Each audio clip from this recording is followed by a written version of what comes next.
Glad to be back with you all. As mentioned, I'm Dr. Charlene Green. I'm the Assistant Dean of Admissions and a bunch of other stuff here at UC Davis School of Medicine. So happy to be invited back. If you have heard me talk before, you're going to probably hear a lot of the same stuff because I do tend to be pretty consistent. I also like to go through my slides and then really answer your questions that you have. Because a lot of this is general information. If you're in the cycle or getting pretty close to the cycle, you probably know a lot of this, but again, important to reiterate. So I'll go ahead and share my screen. We'll get started, and then I really want to get to the questions that you all have. Okay, so UC Davis School of Medicine, Level 1 Trauma Center. We are currently in Tier 1 in primary care, so that means about 50% of our students, our grads, go into a primary care field, and the other 50% go into other subspecialties, just as important. We have a 99.63% match rate for the last 18 years now. And in general, what we're really focused on is meeting the healthcare workforce needs of California. And how we do that is we really use a data-focused lens to see where there are health disparities in California and physician shortages, and that is pretty much where we target our priorities, how we think about evaluation, and how we target our resources for like pre-medical programs as well. So if you look at this first map, all of the dark green areas, those are areas with the most health disparities, and the less green, the less health disparity. So any green area is really kind of what we're focused on as far as like what connections do you have to these communities? Are you from that community? Have you worked with that community, a similar community? We're really interested in that. And as you can see, there is a #1 primary care physician shortage pretty much throughout California. We do have a focus on the Central Valley, the northern region, and then the Sacramento region, the urban underserved region as well. But also in many of these regions, there are a shortage of all specialties. So if you're pretty much from any of those kind of like regions or have connections with those regions, we have shortages in physicians of every specialty. This last one is the zip code of Oak Park, where our medical school is in Sacramento, California. Hopefully everyone here knows that UC Davis School of Medicine is not in Davis, it's in Sacramento, about 17 minutes away, 13 minutes the way that I drive. This other zip code is Davis, California, 95616. So you see there's a 10-year life expectancy difference. And so we're really interested in students who want to think about problems like this and help us solve them. Here's our application cycle. I always give the stat, like roughly 1,500 spots for first years every year available in California. That number is increasing because there are some kind of like new programs and medical schools are increasing a little bit. But California is very competitive for medical school. Roughly 3 out of 4 California applicants actually end up at out-of-state school. So it is really good advice to accept to apply broadly, apply to places you would go. The first goal is to get into medical school, right? You just need one yes. The second goal is choice. So kind of keep those things in mind as you are looking at schools that you're interested in going to. So last year we got 8,214 applications, roughly sent out 3,500 secondaries. Important thing to ask schools if they send secondaries to everyone or select students. So we only send secondaries to select folks. We do review every single application, which is why I alluded to we are very slow. It takes us a while to read through all of the applications. So, even if you got 12% on the MCAT, we're still going to look at your application. Now, are we going to think you're competitive for medical school? Probably not, but we are going to put our eyes and evaluate your application in an attempt to have equity, #1, and also to really look at someone holistically, right? And because even though their undergrad GPA might be low, they might have done a post-bac program or other things that can help showcase that academic rigor. We do about 500 interviews. All of our interviews are virtual, and we matriculate roughly about 140 students every year. So while you're still on this slide, Dr. Yep. Green, just want to break this down a little bit. So that 8,000 applications, that's in and out of state, correct? That is in and out of state, Okay. correct. Now, what is the decision kind of matrix for you to determine whether or not a student, an applicant would get a secondary? Yeah, so we do have certain numbers that would grant an automatic secondary if from California. If you Okay. are not from California, your permanent address is not from California, you automatically get a quote unquote manual review before you're sent to secondary. Got it. Okay. Every year we get roughly maybe 3,600, I think last year was out-of-state applicants.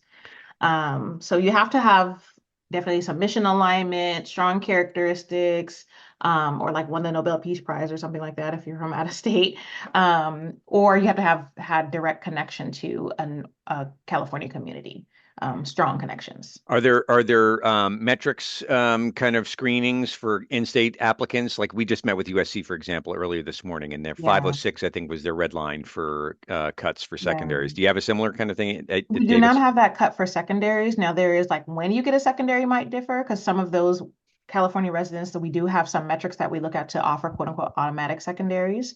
But then we're looking at everyone else. So again, it is based on your undergrad GPA as well as your MCAT highest score. And again, we don't disclose that because we really do look at everybody.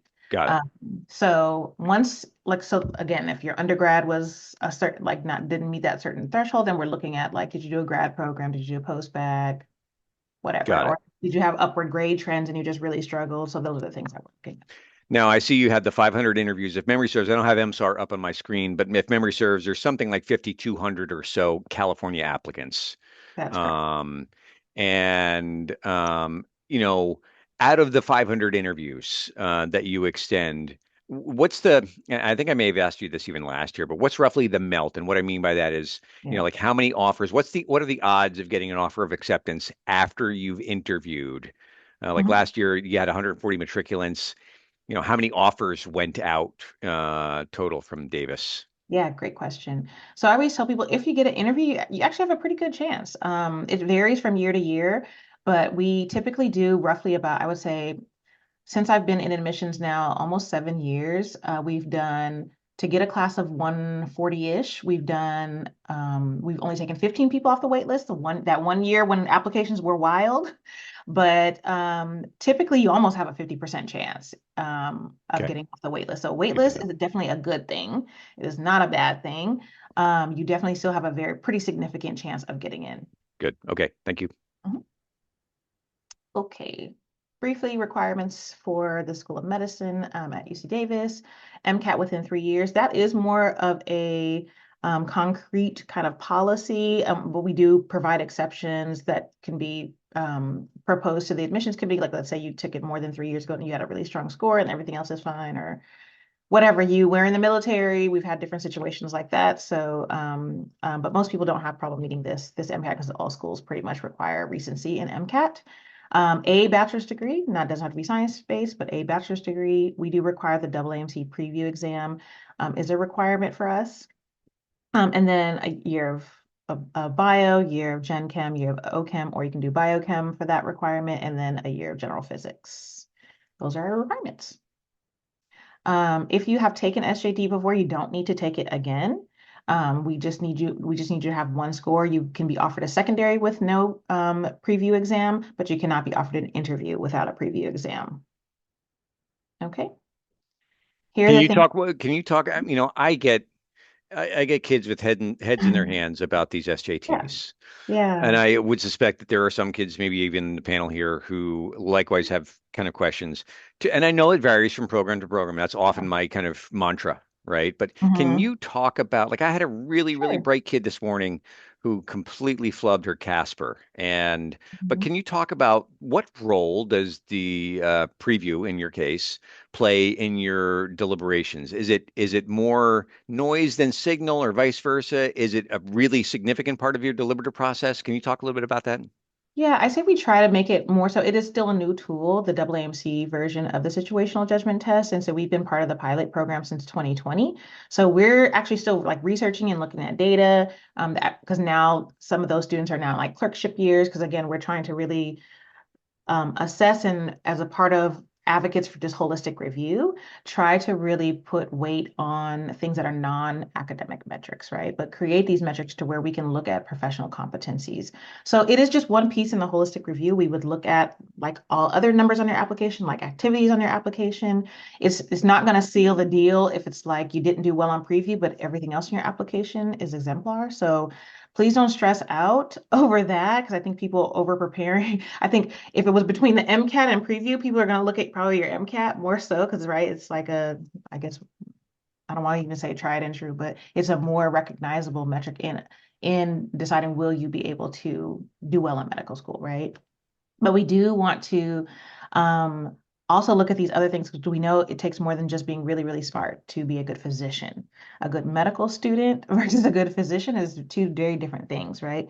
So we also want to place value on those things, like, for instance, your capacity for improvement, right? Like, can you take feedback? Like, do you listen? Will you accept help? That seems to be a big thing these days, is I'm telling you that you need help and you're like, no, I got it. Not you all, but just students in general.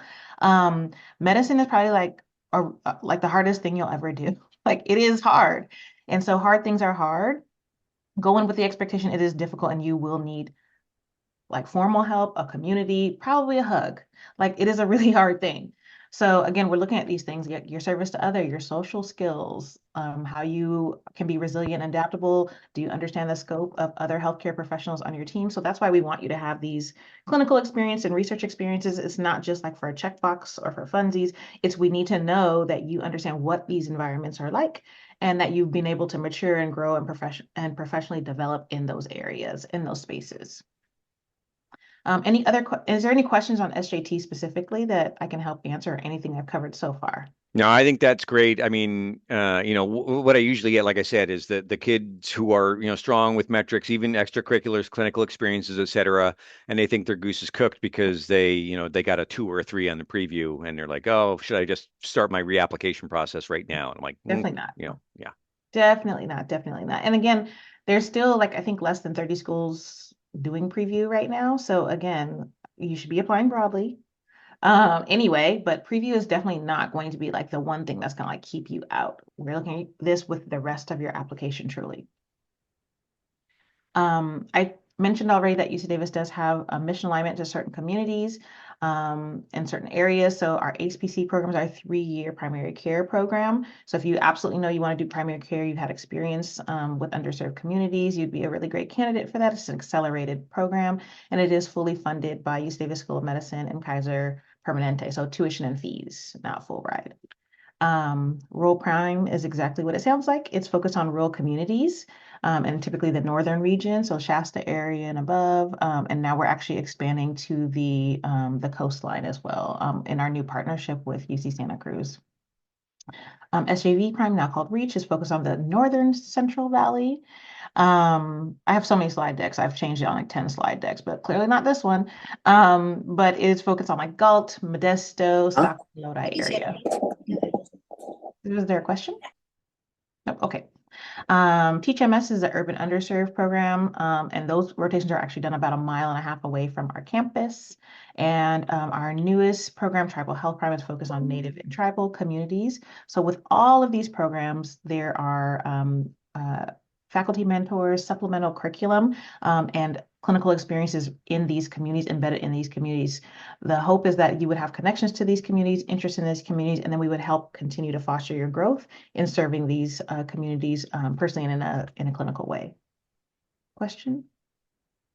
Okay. Our research pathways. So for those of you who are really into research, so number one, you should have research. I don't think I need to tell this group that, but there's some groups like, do I really need to have research? Yes, you definitely need to have research to be a competitive medical school applicant, period. And also, you need to like be a consumer of research, right? Physician is a lifelong learning career. So you need to be a consumer of research so you can understand like how, staying abreast of your field and the latest treatments and all of the latest studies related to what you do, so that it is important for you to be a consumer of research. And to be a good residency applicant, you need to have some research. And that varies depending on the specialty you decide. So if you really love research and are thinking maybe physician scientist route, the MD PhD program, we still are receiving NIH funding for that as of today.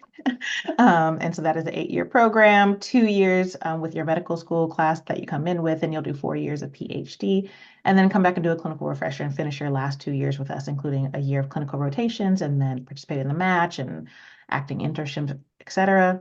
ArcMD is if you like research and maybe you're thinking about academic medicine, but don't quite want to be in school that long. You would take a year off between your 3rd and 4th year to do an intense research program or even an MPH, an accelerated MPH.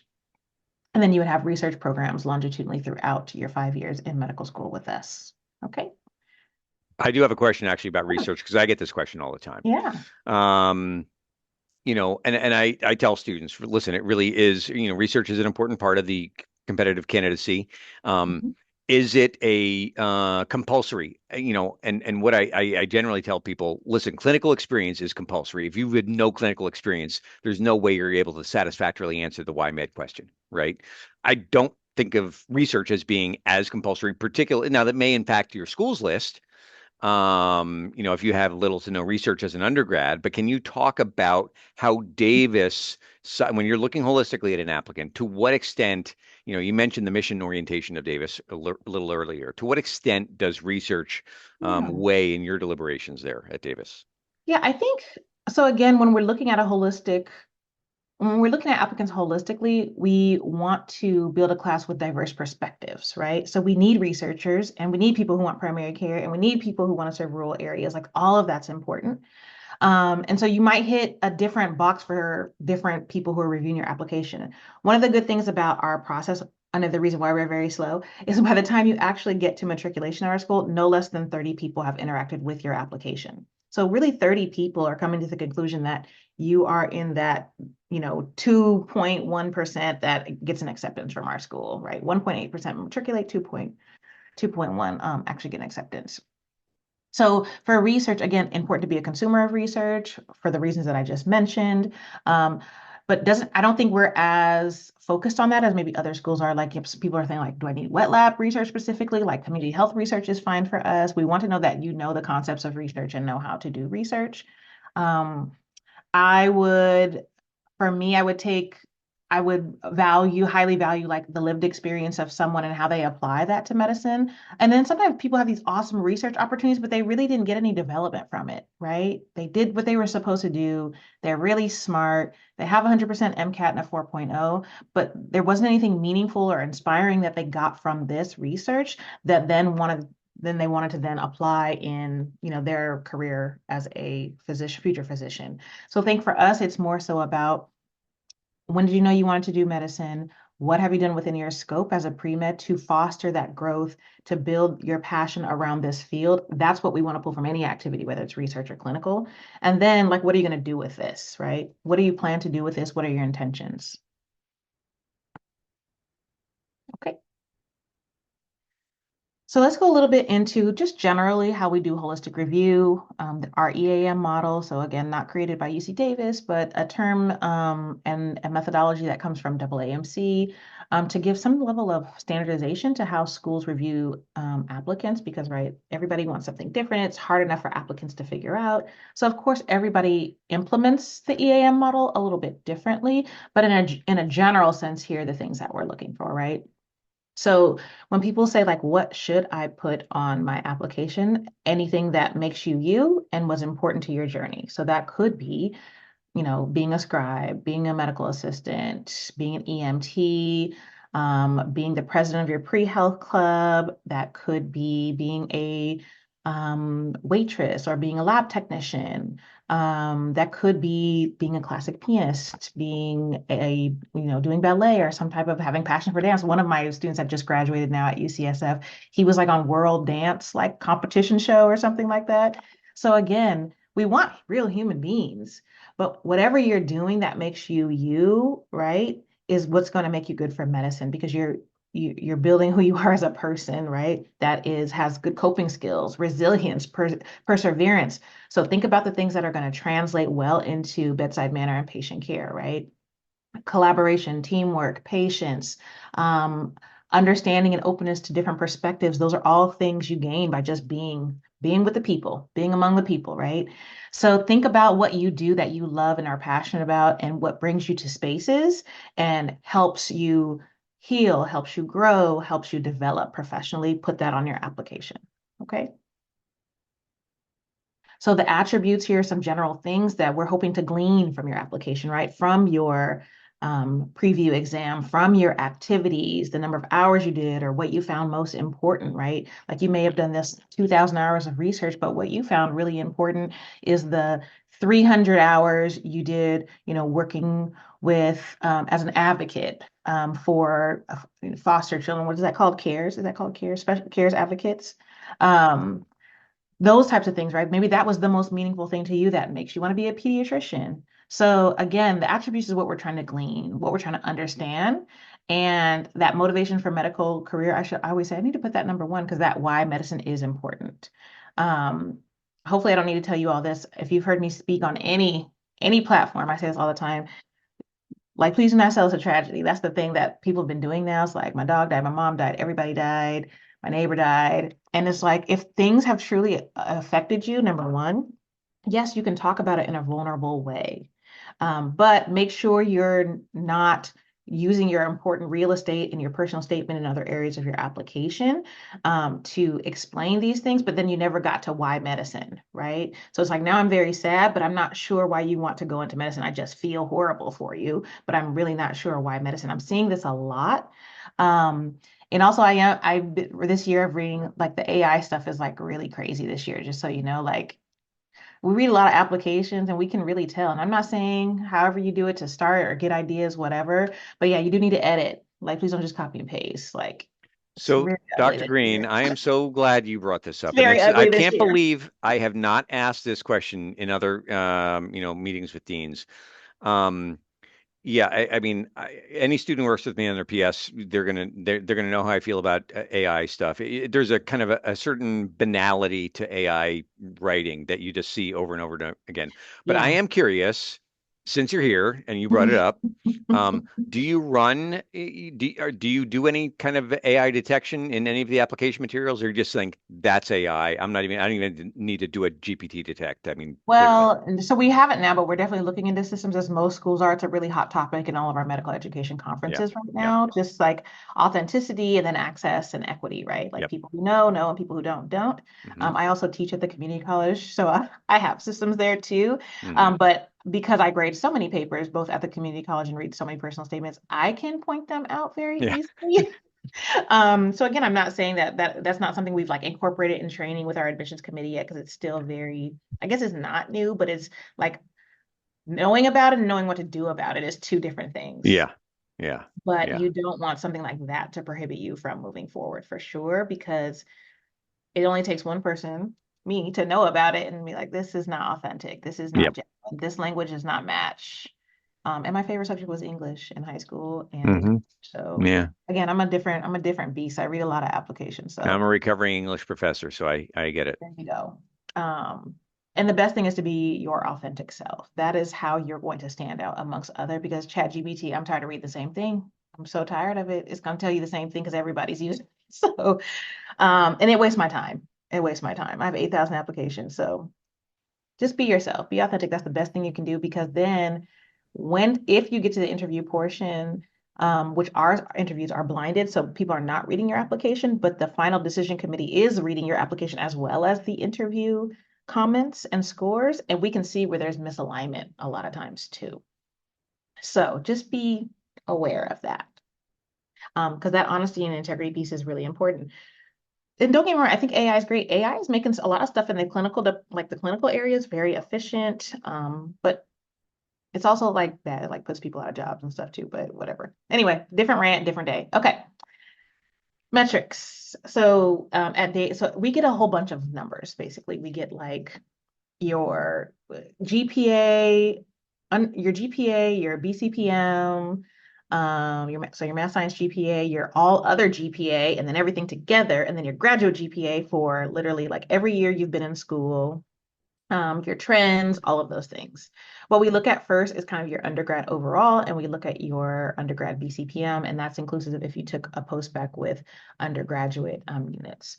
Then we're looking at grade trends. Did you trend up? Are you kind of all over the place? And we don't mean like, you were like 3.5 one semester and now you're 3.4, and that's a trend down that we're like frowning upon. It's more so like, you're like 2.9, then you're like 3.5, and then you went back down to like 3.0, like something significant like that, which again, maybe it's not a bad thing, but you better explain it. Don't make us guess what it is, because then we're going to assume something not good. So just tell us what it is. Like, I had a death in the family. I actually had I broke my leg, whatever happened that caused this, just tell us what it is so that way we can move past it pretty much. And again, we're looking at you holistically. Can you do medical school or not?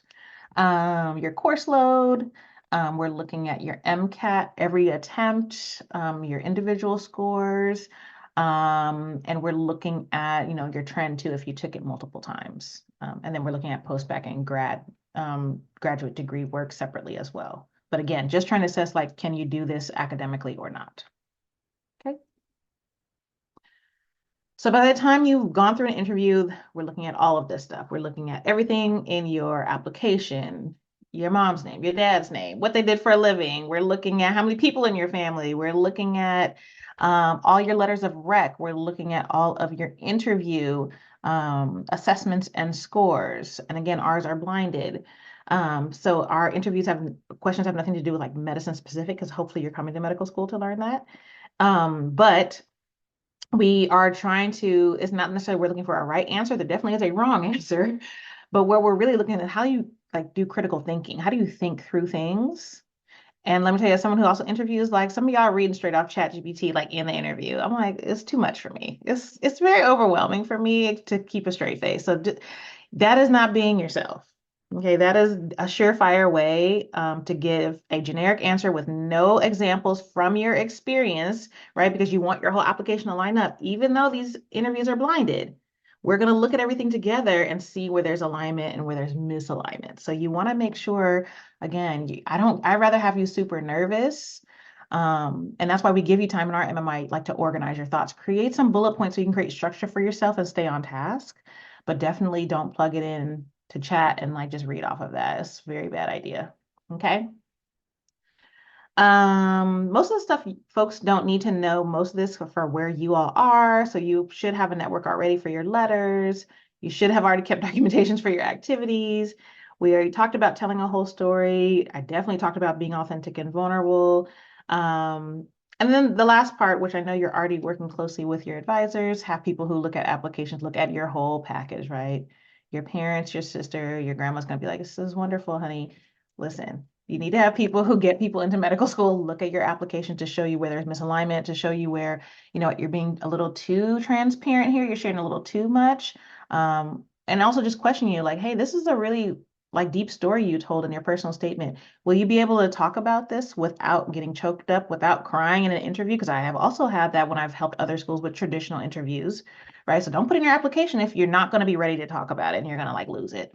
So again, you need people who have a lot of experience with looking at an application holistically to help you kind of decide maybe what you should leave. Dump it all in, but then be open to removing stuff or rewording things.